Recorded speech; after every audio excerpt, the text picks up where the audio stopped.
일단은 통계, 자료의 정리와 해석에 대한 설명을 해드릴게요. 자, 먼저 줄기와 입그림인데요.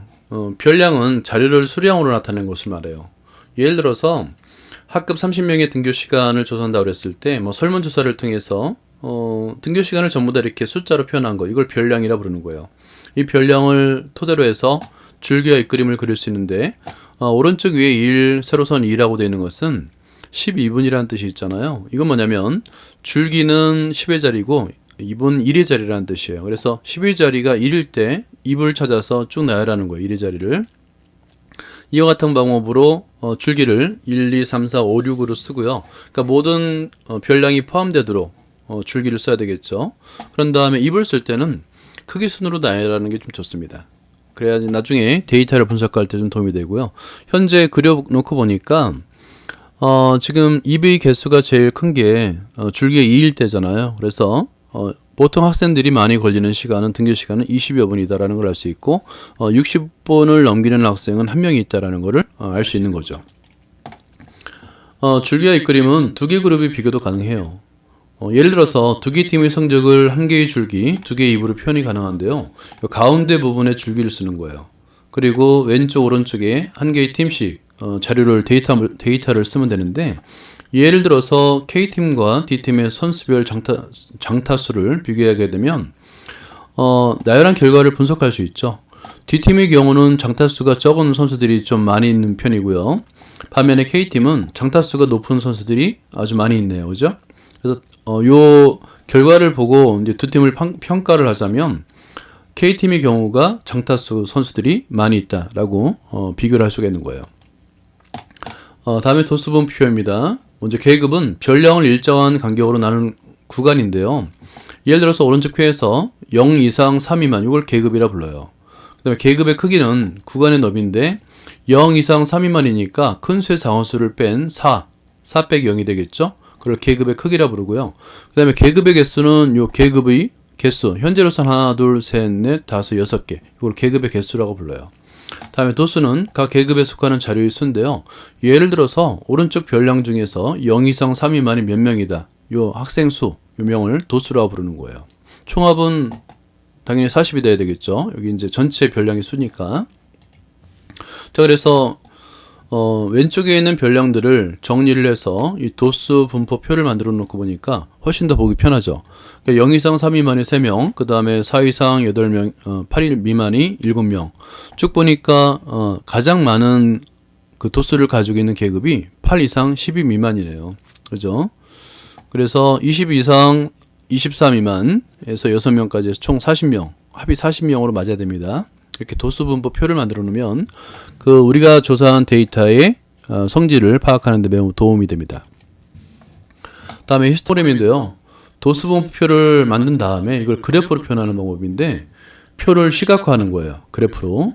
방법은 1번 가로축에 각 계급의 양끝값을 써놓는다. 2번 세로축에 도수를 써놓는다. 그 다음에 3번 각 계급의 크기를 가로로, 그 다음에 그 계급의 도수를 세로로 하는 직사각형을 그린다. 자, 그림을 보면 이해가 되는데요. 예를 들어서 한 달 동안 사용한 데이터 사용량을 볼까요? 왼쪽처럼 먼저 도수 분포표가 완성이 돼야 돼요. 그래서 계급의 크기 0 이상 50 미만, 0 이상 50 미만, 그죠? 보이죠? 이게 이제 직사각형의 가로의 길이가 되는 거예요. 그 다음에 도수 2가 세로의 길이가 되는 거예요. 이런 직사각형을 붙여서 계속 그리면 이게 바로 히스토그램이 되는 겁니다. 그러니까 히스토그램을 그리는 순서는 먼저 도수 분포표를 완성을 하고요. 그다음에 계급의 크기를 정한 다음에 직사각형의 가로, 그 다음에 도수, 직사각형의 세로, 이렇게 그리면 되는 거예요. 그 다음에 도수분포 다각형을 그리는 방법을 설명해 드릴게요. 도수분포 다각형을 만드는 방법은 1번 히스토그램의 각 직사각형에서 윗변의 중앙에 점을 찍는 거예요. 그 다음에 두 번째, 히스토그램의 양 끝각에 도수가 0이고 크기가 같은 계급이 하나씩 더 있다고 생각하라는 거죠. 실제는 없는데 그 중앙에 점을 찍습니다. 3번 점들을 선분으로 연결한다. 자, 이것도 마찬가지로 그림을 보면요.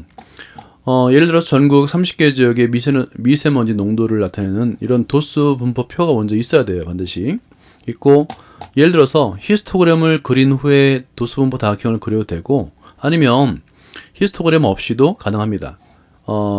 계급이 20 이상 40 미만이니까 20 이상 40 미만을 먼저 만들어 놓고요. 그 중앙값, 도수의 중앙값, 그러니까 3이죠. 3의 중간에 점을 찍는 거예요. 이렇게 점을 찍어서 선문을 연결하는데 맨 왼쪽과 맨 오른쪽에는 계급이 있다고 생각하는 거예요. 없는데 그리고 도수는 0이라고 생각하는 거죠. 그래서 0과 20 사이에 가운데 점을 찍고 120과 140이 되겠죠. 이 사이에 점이 계급이 있다 생각하고 가운데 바닥에 점을 찍는 거예요. 그래서 이런 다각형을 만들면 이걸 바로 도수분포 다각형이라고 부르는 거예요. 마찬가지로 히스토그램만 그려도 사실은 시각화돼서 정보 전달이 굉장히 쉽잖아요. 보면은 60 이상 80 미만이 제일 많잖아요. 그죠? 12곳으로 제일 많다는 걸 알 수 있고, 히스토그램을 그리지 않고 이렇게 도수분포 다각형을 그려도 제일 높은 꼭지점이 바로 도수가 제일 많은 구간이구나를 알 수 있는 거예요. 다음에 상대 도수를 설명해 드릴게요. 상대 도수는 도수의 총합에 대한 각 계급의 도수의 비율을 나타내는데요. 어떻게 계산하냐면 도수의 총합분의 그 계급의 도수로 계산을 해줘요. 근데 상대 도수를 왜 계산할까 생각해 보면 상대 도수를 이용하는 이유는 도수의 총합이 다른 두 집단의 상대적인 비교를 위해서 만드는 거예요. 한 집단일 때는 굳이 상대 도수를 만들 필요가 없어요. 자, 예를 들어서 두 아파트의 한 달 동안 전력 소비량 비교인데요. 서진이네와 희윤이네가 있는데 가만히 보니까 총합이 20가구, 그 다음에 희윤이네는 180가구. 그래서 단순 숫자 비교는 의미가 없다는 걸 알 수 있는 거예요. 그래서 200과 180으로 도수의 총합이 다르다 보니까 각 계급을 도수의 총합으로 나눈 상대 도수를 만드는 거예요. 그러고 보니까 서진이네, 희윤이네 비교가 가능하죠. 100 이상 150 미만은 서진이네가 많고요. 그 다음에 200 이상 250 미만은 희윤이네가 0.4로 차지하는 비율이 훨씬 더 높다를 알 수 있는 거죠. 이렇게 두 집단, 도수의 크기가 다른 두 집단을 상대적으로 비교하기 위해서 상대 도수를 사용하는 겁니다.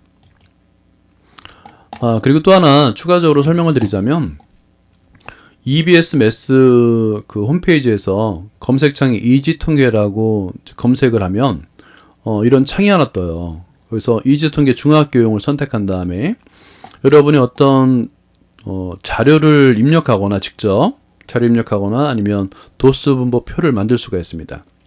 방금 전에 그 두 집단 비교를 표를 한번 만들어 봤어요. 이렇게 표를 완성이 되잖아요. 그러면 아래쪽에 있는 통계 그래프를 눌러 가지고 상대 도수 분포 다각형을 이렇게 자동으로 그리게끔 할 수 있어요.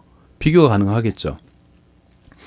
굉장히 유용하니까 시간이 날 때 EBS 매스 홈페이지 들어가서 검색창에 이지통계로 검색해서 한 번씩 사용해 보기 바랍니다. 여기까지입니다.